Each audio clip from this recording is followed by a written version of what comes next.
Hello my dear students, welcome back to a new session of editorial analysis. आज के editorial में हम discuss करने वाले हैं E20 पेट्रोल पॉलिसी। बहुत ज़्यादा चर्चे में है, लेकिन क्या आपको पता है E20 पेट्रोल पॉलिसी बनी क्यों थी? E20 पेट्रोल पॉलिसी जो है ये फार्मर्स के बेनिफिट के लिए बनी है, फार्मर्स को मदद करने के लिए बनी है। E20 पेट्रोल पॉलिसी जो है ये इंपोर्ट्स को कम करने का मकसद है इसका, लेकिन इसका क्रिटिसिज्म हो रहा है। क्यों हो रहा है, इसको एक बार हम आज के एडिटोरियल में देखने वाले हैं। एडिटोरियल में वोकैबुलरी देखेंगे, कॉम्प्रिहेंशन को इम्प्रूव करने के मकसद से हम एडिटोरियल को पढ़ेंगे और साथ ही साथ अपना कॉम्प्रिहेंशन कैसा है वो चेक करेंगे at the end of the session with 5 questions. In questions में आपको देखने मिलेंगे अपने एग्जाम में आने वाले क्वेश्चंस के पैटर्न पर inference based questions, grammar questions, vocab questions. ये आपको अटेम्प्ट करना है और अपना स्कोर मुझे at the end of the session comment करके बताना है। चलिए शुरू करते हैं आज का सेशन। हमेशा की तरह हम शुरू करेंगे अपना सेशन वोकैबुलरी से। The first word is insular. Insular का मतलब क्या होता है? इंसुलेट करना आपने पढ़ा है ना? सो इंसुलेशन का मतलब क्या होता है? बिल्कुल, insulation is similar to isolation, मतलब दुनिया से कट जाना है ना, तो वो आइसोलेशन है। लेकिन इंसुलर का मतलब क्या होता है? जब नैरो माइंडेड हो, है ना। देखो, अक्सर नैरो माइंडेड लोग वो होते हैं जो सबको साथ में लेके चलने की नहीं सोचते, है ना। उनकी जो विचारधारा होती है, जो सोच होती है, वो बहुत संकीर्ण होती है, इसीलिए कह रहे हैं नैरो माइंड है इनका। ब्रॉड माइंडेड मतलब सबको साथ में लेके या सबके बारे में सोच के चल पा रहे हैं, ठीक है। नैरो माइंडेड मतलब ज़्यादा लोगों के बारे में सोच नहीं पा रहे हैं, ठीक है। सो narrow minded is insular. Narrow minded या लिमिटेड इन आउटलुक, अपने आउटलुक में या अपने नज़रिए में जो बहुत ज़्यादा संकीर्ण या लिमिटेड हो, नैरो हो, है ना, तो हम उसे इंसुलर कह सकते हैं, ठीक है। संकीर्ण या सीमित दृष्टिकोण वाला, संकीर्ण या फिर सीमित दृष्टिकोण वाला। Narrow, isolated. एंटोनिम्स देखिए, ब्रॉड माइंडेड और ओपन। ब्रॉड माइंडेड और open. The editorial criticizes an insular approach to ethanol policy.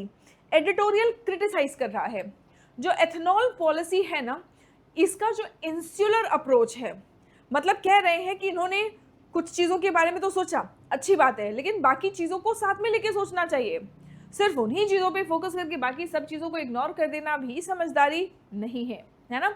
तो यही आज के एडिटोरियल में है। डिसेप्टिवली का मतलब क्या होता है?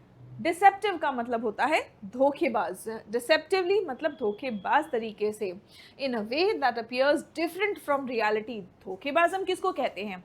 जो दिखता कुछ और है और होता कुछ और है ना, उसी को हम डिसेप्टिव कहते हैं, हम धोखेबाज कहते हैं। सो डिसेप्टिवली मतलब धोखेबाज तरीके से, मतलब असलियत कुछ और है और दिखा कुछ और रहा है। In a way that appears different from reality, भ्रामक रूप से। देन कम्स मिसलीडिंग और फॉल्सली, ये इसके एंटोनिम्स हो गए, सॉरी सिनोनिम्स हो गए। और एंटोनिम्स है क्लियरली और ऑनेस्टली। क्लियरली और ऑनेस्टली, ठीक है। चलिए, the proposal is deceptively well formulated. कह रहे हैं कि ये जो प्रोपोजल है ये बनाया तो अच्छे ढंग से है, लेकिन डिसेप्टिव है।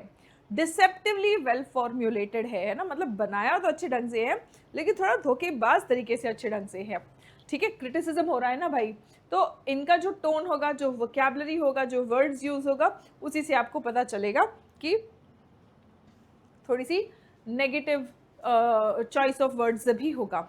Now what do you mean by feed stock?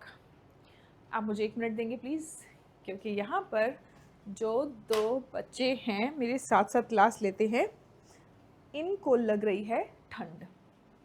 And क्योंकि इनको लग रही है ठंड, हमें स्टूडियो में एसी चलाना पड़ता है, तो हमारी क्लास मैं आपको सेशन के बाद बताऊंगी कि ये लोग कर क्या रहे थे, है ना। चलो इधर आओ,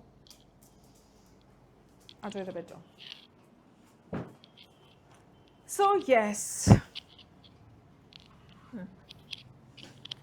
सो फीड स्टॉक। फीड स्टॉक का मतलब क्या है? Raw material used in manufacturing, ठीक है। मैन्युफैक्चरिंग में जो रॉ मटेरियल यूज होता है उसे कहा जाता है फीड स्टॉक। जो कच्चा खाना दिया जाता है, कच्चा माल होता है, उसको हम फीड स्टॉक कह सकते हैं, ठीक है, जो कच्चा माल हो, रॉ मटेरियल और इनपुट, ठीक है। फिनिश्ड प्रोडक्ट्स और आउटपुट, इसका एंटोनिम होगा, जाहिर सी बात है, sugar cane is the main feed stock. Ethanol production किस चीज़ से होता है?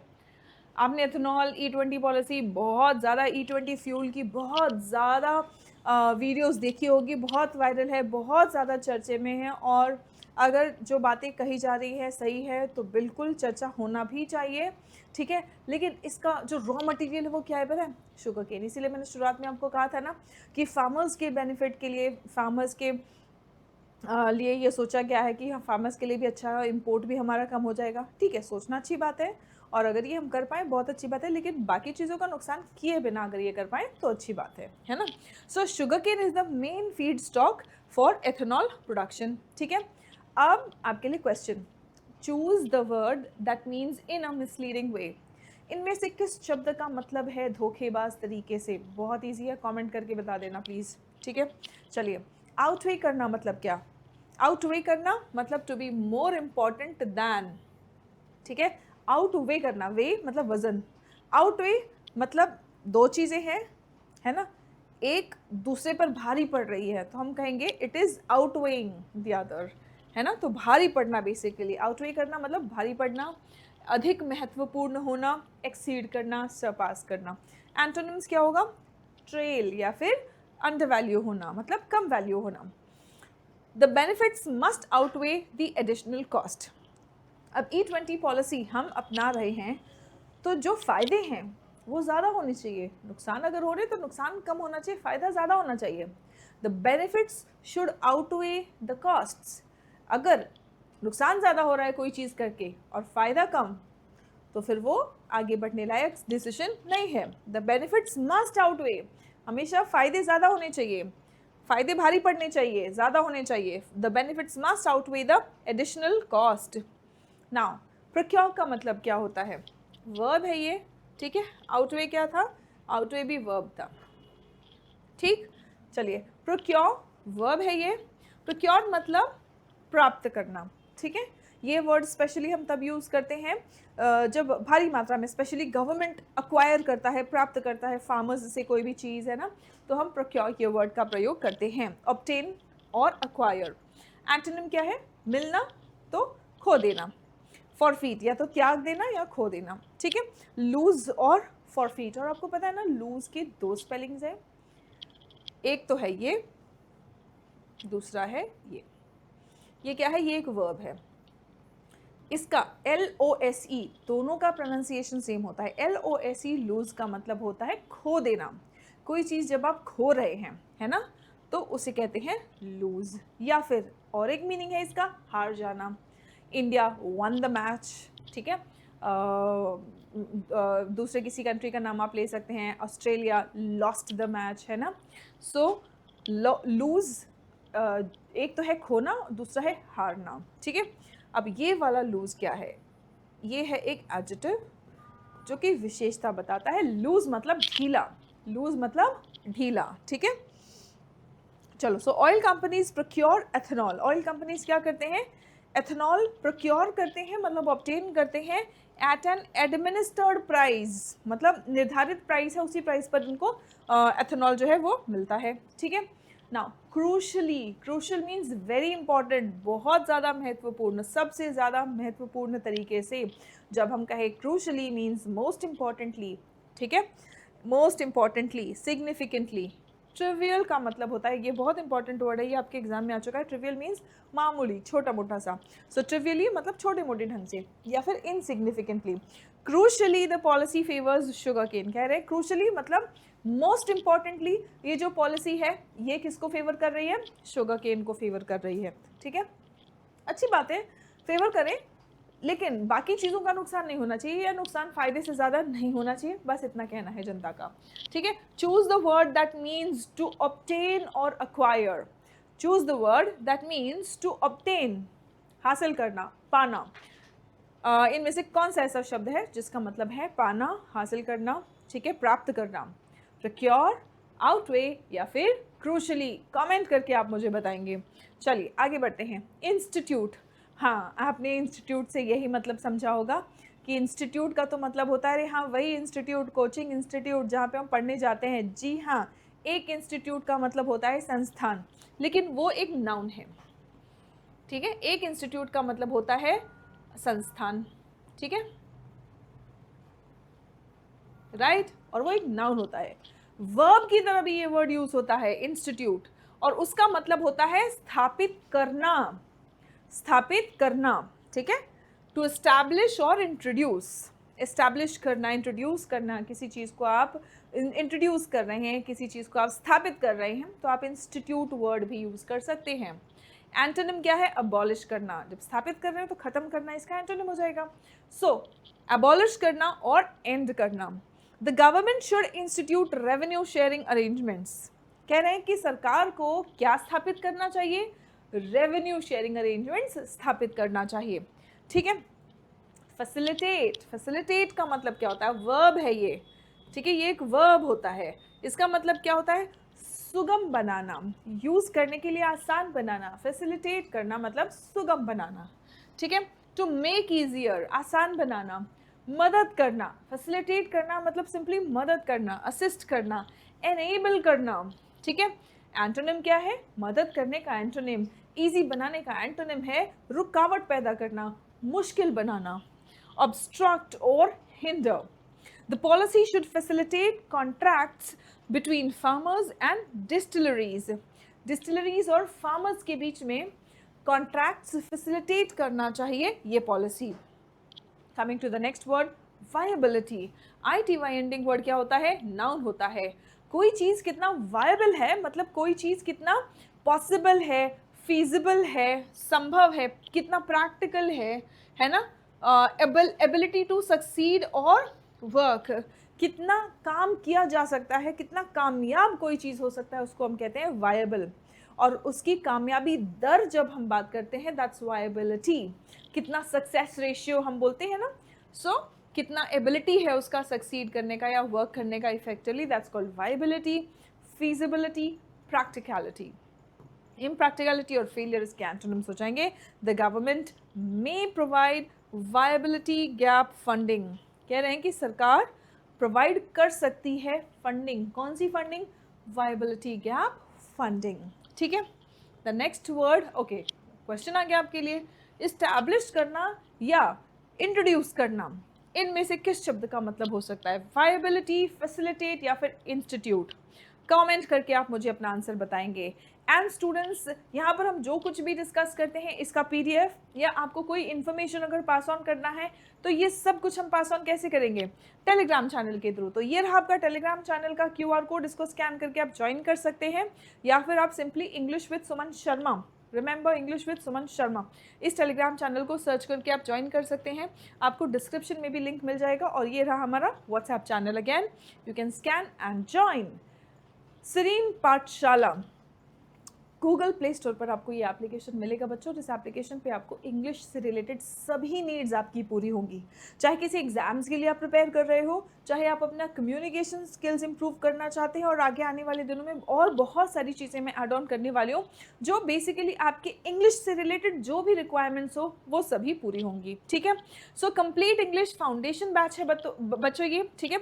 यहाँ पर आपको कंप्लीट 200 प्लस आपको लेक्चर्स मिलेंगे, 200 प्लस वीडियोस का मतलब है बिल्कुल अच्छे से एकदम कॉम्प्रिहेंसिवली कवर किया गया है। Grammar, vocabulary, cloze test, parajumbles, ठीक है, सभी कुछ बिल्कुल अच्छे से। यहाँ पे प्रीवियस ईयर्स पैटर्न पर बेस्ड आपके एग्जाम में क्वेश्चंस कैसे आते हैं, एडिशनल और प्रैक्टिस सेशंस काफ़ी अच्छे से हमने यहाँ पे कवर किया है। और ये वाला batch spoken English express batch, this is for the students who want to improve their communication skills. Now coming to the article insular. Insular incentive, कह रहे हैं इंसेंटिव तो है, एनकरेज तो हम कर रहे हैं, लेकिन इंसुलर तरीके से, यानी कि कुछ चीज़ों को तो बढ़ावा दे रहे हैं बाकी चीज़ों का नुकसान करके, है ना। Insular incentive on ethanol blended fuel and the Indian consumer, सबसे ज़्यादा नुकसान किसका हो रहा है? इंडियन कंज्यूमर का, है ना। Now ethanol blended fuel should not be forced on consumers irrationally, कह रहे हैं ठीक है आपको कुछ एक्सपेरिमेंट करना है, इंट्रोड्यूस करना है, करिए, लेकिन जो पैसा दे रहा है उस पर फोर्स मत करिए। और वो भी इरेशनली, बिना किसी लॉजिक के, है ना। सो एथेनॉल ब्लेंडेड फ्यूल जो है should not be forced on consumers irrationally. Irrationally मतलब बिना सोचे समझे, बिना किसी लॉजिक के। The Indian government's policy to continue producing E20 petrol.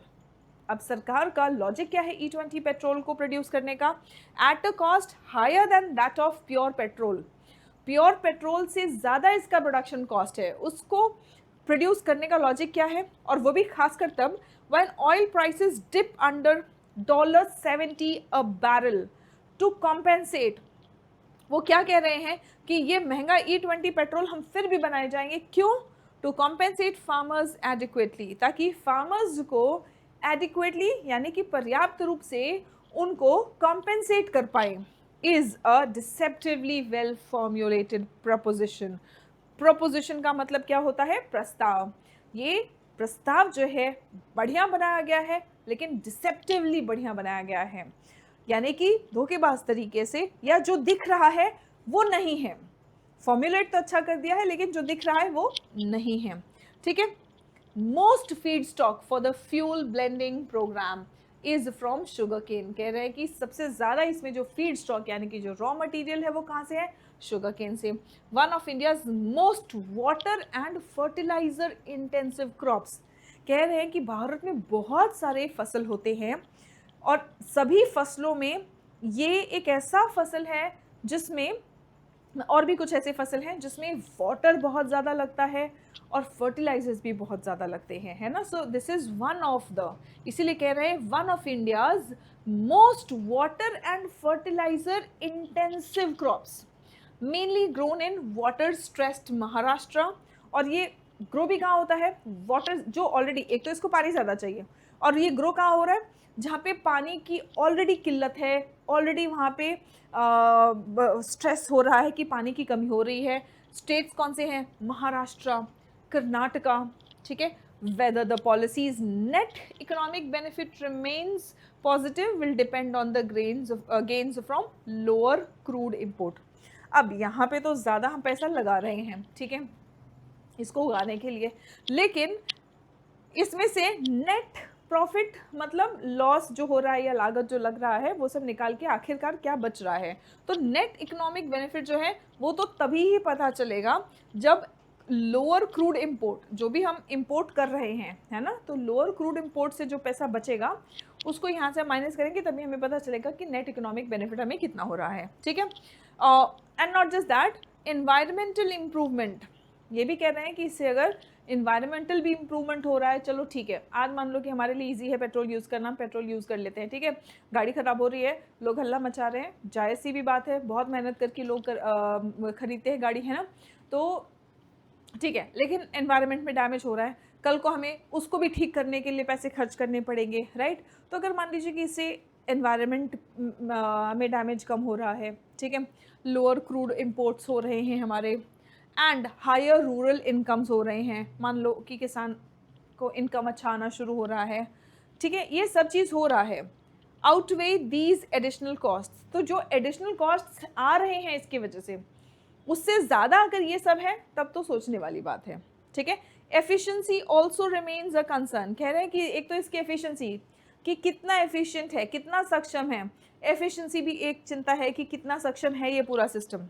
Consumers including people who are poorer than sugarcane farmers pay more at the pump. कह रहे हैं कि भाई हम शुगरकेन फार्मर्स की बात सोच रहे हैं, क्योंकि इसमें क्या लग रहा है, हम किसानों के फ़ायदे की बात कर रहे हैं, लेकिन कौन से किसानों के फ़ायदे की बात कर रहे हैं? Sugarcane farmers. और बहुत सारी जनता हमारे भारत में शुगरकेन फार्मर्स से भी ज़्यादा गरीब है, और उसको ज़्यादा पैसा देना पड़ रहा है कहाँ पे? पेट्रोल पंप पे, ठीक है। Pay more at the pump. Oil marketing companies procure ethanol. Oil marketing companies जो है ये एथेनॉल कहाँ से प्रोक्योर करती हैं? Procure ethanol at the administered price. Distilleries buy feed stock, जो डिस्टिलरीज हैं वो फीड स्टॉक बाय कर रही हैं, and only then do farmers receive higher prices. और तभी ही जो शुगरकेन फार्मर्स को मिलेगा भी तो वो हायर प्राइसेस उनको तभी मिलेगा, ये सब कुछ, ये पूरा प्रोसेस होने के बाद, ठीक है। Higher feedstock prices also do not address most reasons farmers have lower incomes. कह रहे हैं कि भाई फीड स्टॉक यानी कि जो गन्ना लेके जा रहे हैं ना, जो शुगरकेन खरीद रहे हैं, उसका हायर प्राइसेस तो देंगे, ठीक है, higher feedstock prices also, लेकिन ये प्रॉब्लम सॉल्व नहीं करता। अल्टीमेटली प्रॉब्लम क्या है? Also do not address most reasons farmers have lower income. Sugar cane का, गन्ने का प्राइस बढ़ा के देने से किसानों की आमदनी कम क्यों हो रही है, ये प्रॉब्लम नहीं सॉल्व हो रहा है, ठीक है। Such as post harvest losses, क्यों? क्योंकि जब फसल कटती है तो फसल कटने के बाद जो उनके नुकसान होते हैं, भाई जितना गन्ना वो ले जाएंगे उसी का हायर प्राइस देंगे, है ना, लेकिन ले जाने से पहले और फसल के कटने के बाद जो नुकसान हो रहा है वो तो किसान ही झेल रहा है, ठीक है। So such as post harvest, harvest मतलब फसल कटना और पोस्ट हार्वेस्ट मतलब उसके बाद, so such as post harvest losses and limited market access. Limited market access होने की वजह से भी जो नुकसान हो रहा है तो वो तो किसान खुद झेल रहा है, ठीक है। जितना गन्ना तुम ले गए उसका तो तुमने ज़्यादा प्राइस दे दिया, ठीक है, और हम बोल रहे हैं कि हाँ ठीक है किसानों का इनकम बढ़ रहा है, लेकिन किसानों का इनकम सिर्फ इस चीज़ से नहीं बढ़ता।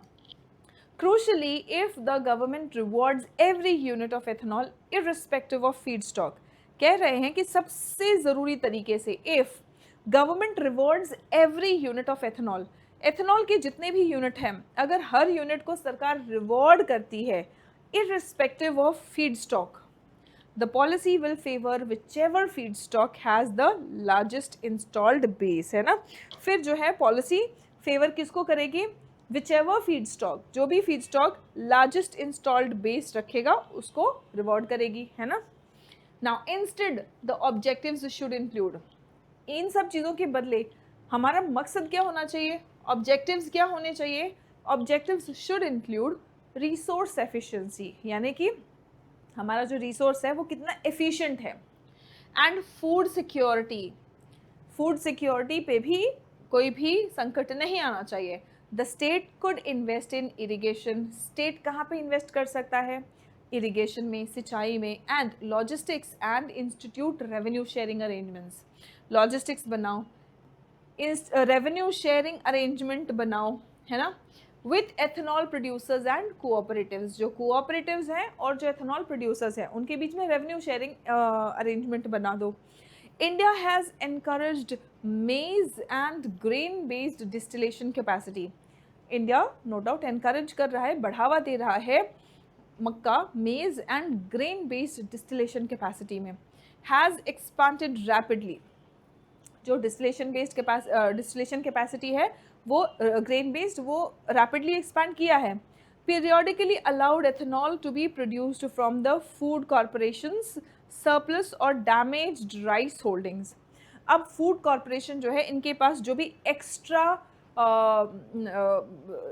जो भी इनके पास जो प्रोक्योरमेंट उन्होंने किया होता है जिस भी फूड ग्रेन का, है ना, यहाँ पे हम खासकर राइस की बात कर रहे हैं, तो या तो एक्स्ट्रा राइस है या तो जो डैमेज्ड राइस है ये फूड कॉरपोरेशन के पास पड़ा है, तो इसको भी अलाउ किया है। Periodically allowed ethanol to be produced from, इसमें से भी एथेनॉल प्रोडक्शन पीरियोडिकली मतलब बीच बीच में, रेगुलरली नहीं, पीरियोडिकली अलाउ किया है।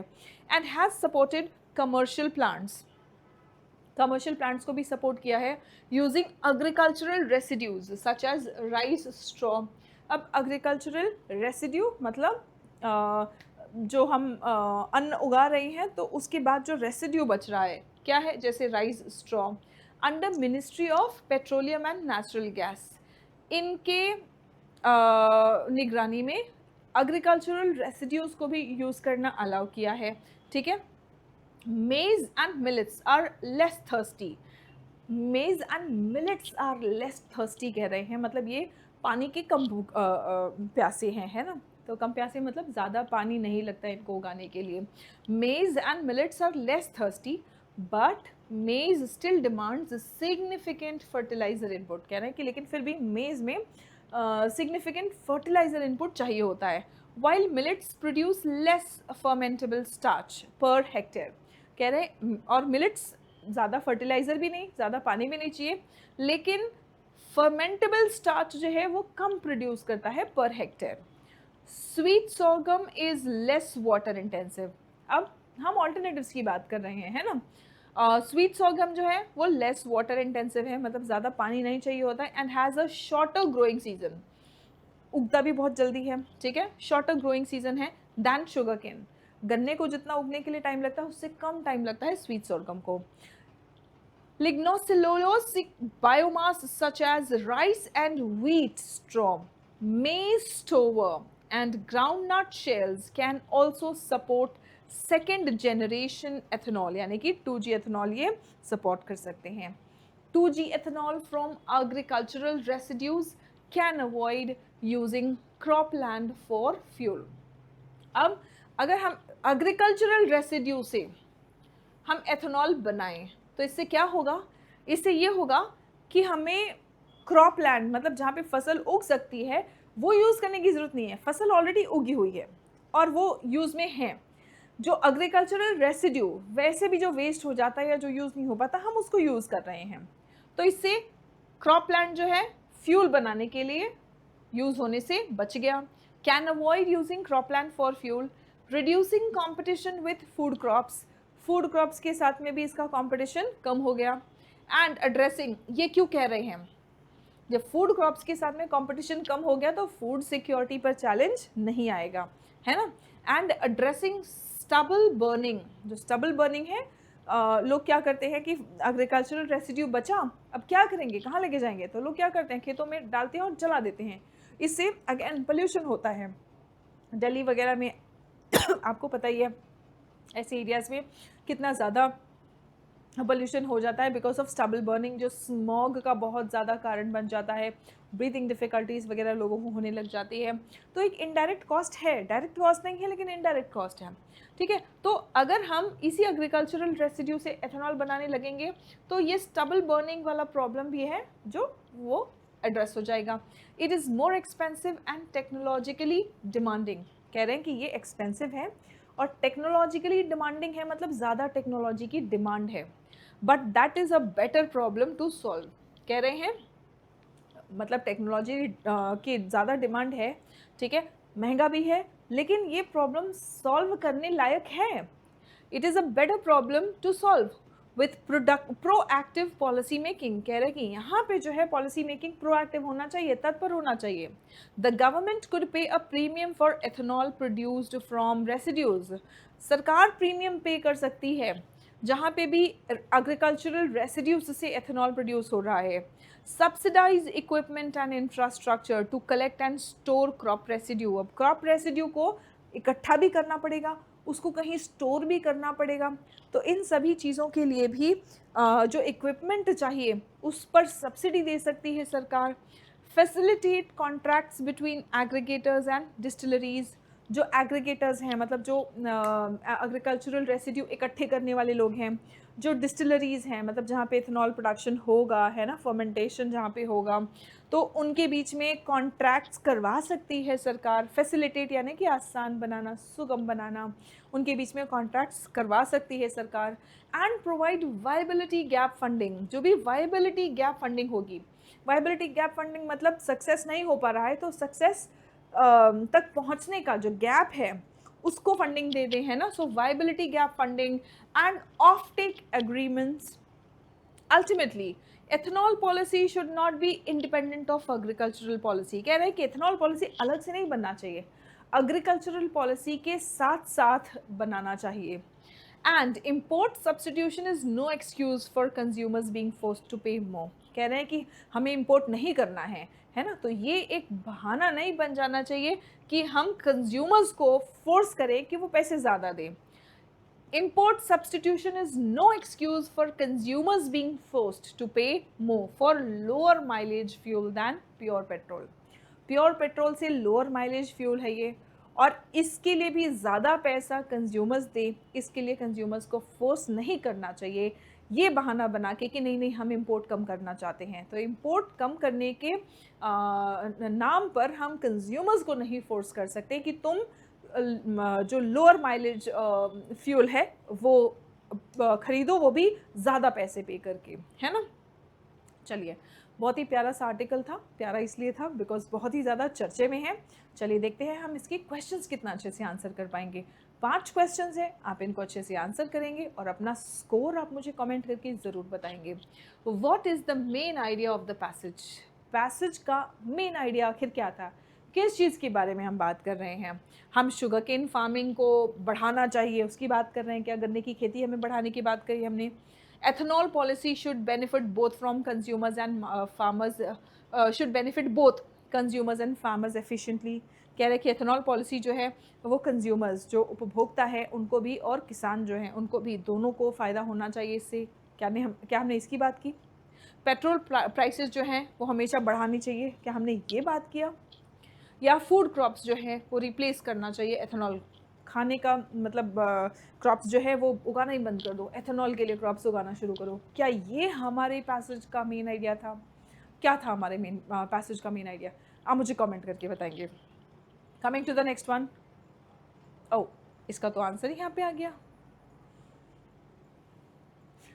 आप मुझे फर्स्ट क्वेश्चन का आंसर कमेंट करके बताएंगे, ठीक है। What can be inferred from the passage?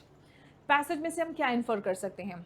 Sugar cane ही, खैर इसका तो आंसर यहाँ पे आ गया है, तो चलो ठीक है, हम यही देख लेते हैं। एग्रीकल्चरल वेस्ट जो है वो better long term source of ethanol बन सकता है, ठीक है। ये हम पैसेज में से इन्फर कर सकते हैं, मतलब पैसेज में से समझ सकते हैं, ठीक है। Now which crop is described as highly water intensive? इन चारों में से किस क्रॉप को हाईली वाटर इंटेंसिव कहा गया है? मिलेट्स को, सोरगम को, मेज को या शुगरकेन को? ये डायरेक्ट क्वेश्चंस हैं। आपकी कॉम्प्रिहेंशन में कुछ क्वेश्चंस इनडायरेक्ट होते हैं, कुछ डायरेक्ट क्वेश्चंस होते हैं, और ये इनडायरेक्ट क्वेश्चन है। आप मुझे कमेंट करके बताएंगे इसका आंसर, ठीक है। सभी क्वेश्चंस के आंसर्स आपको कमेंट सेक्शन में मिल जाएंगे, ठीक है। लेकिन अभी आपको आंसर करना है, right. Why does the editorial criticise the current ethanol policy? अभी जो एडिटोरियल है ये करंट एथेनॉल पॉलिसी को, देखो शुरू हुआ है, दिक्कतें हैं और सॉल्व भी हो जाएंगी। जब भी कोई काम शुरू करते हैं तो शुरुआत में दिक्कतें आती हैं, लेकिन वो दिक्कतें सॉल्व होंगी या नहीं वो हमारे अप्रोच पे डिपेंड करता है ना। उसे प्रॉब्लम्स को ढूंढना है या प्रॉब्लम्स की सल्यूशन की ओर बढ़ना है। तो यस, करंट एथेनॉल पॉलिसी है प्रॉब्लम्स, लेकिन एडिटोरियल क्या क्रिटिसाइज कर रहा है? Why does the editorial criticise the current ethanol policy, ठीक है। क्या ये फूड प्रोडक्शन बढ़ाता है? क्या ये कंज्यूमर्स से ज़्यादा पैसा दिलवाता है, वो भी लोअर माइलेज फ्यूल के लिए, इसलिए क्रिटिसाइज किया गया है? इथेनॉल प्रोडक्शन ही रिड्यूस हो रहा है इसलिए, या इससे रिन्यूएबल एनर्जी डिस्करेज होता है? क्यों एडिटोरियल ने ethanol policy, current ethanol policy को क्रिटिसाइज किया? आप मुझे कमेंट करके बताएंगे। What is the author's tone? अब आप मुझे बताएंगे ऑथर का टोन कैसा है। क्या बहुत इमोशनल होके, भावुक होके बता रहे हैं ऑथर? ह्यूमरस हो रहे हैं, मतलब मजाक मजाक में बता रहे हैं, हाँ ठीक है बस, ठीक है, या फिर क्रिटिकल और एनालिटिकल है, या ऑप्टिमिस्टिक है, नहीं नहीं ठीक है बहुत बढ़िया है, हम आगे की ओर बढ़ रहे हैं, ये ज़रूरी है, ठीक है। ऑप्टिमिस्टिक मतलब वेरी पॉजिटिव, क्रिटिकल भी है और एनालिटिकल भी है, क्रिटिसाइज कर रहे हैं और एनालाइज भी कर रहे हैं कि मैं ये क्रिटिसाइज क्यों कर रहा हूँ, है ना, ऐसा टोन है, right. So this is the answer. Emotional नहीं है।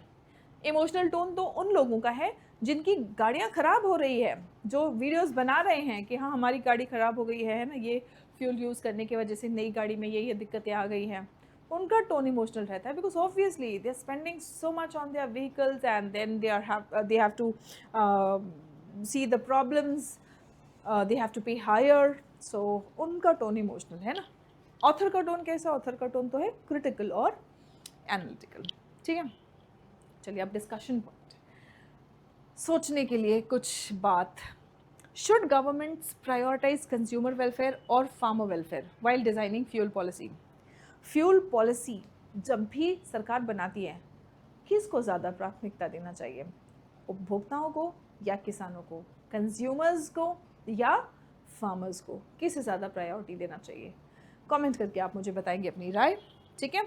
और अपनी राय बताने के लिए आपको कुछ इन्फॉर्मेशन चाहिए होगा, वो इन्फॉर्मेशन है यहाँ पे हमने जो कुछ भी डिस्कस किया इसका PDF आपको मिल जाएगा English with Suman Sharma Telegram channel पे। यहाँ पे आपको दिख रहा होगा, दिख रहा है ना, इंग्लिश विद सुमन शर्मा, ये टेलीग्राम चैनल पे आपको PDF मिल जाएगा, ठीक है, ताकि आप रिविजन भी कर पाएँ और अपने आंसर्स आप मुझे कमेंट करके बताएंगे।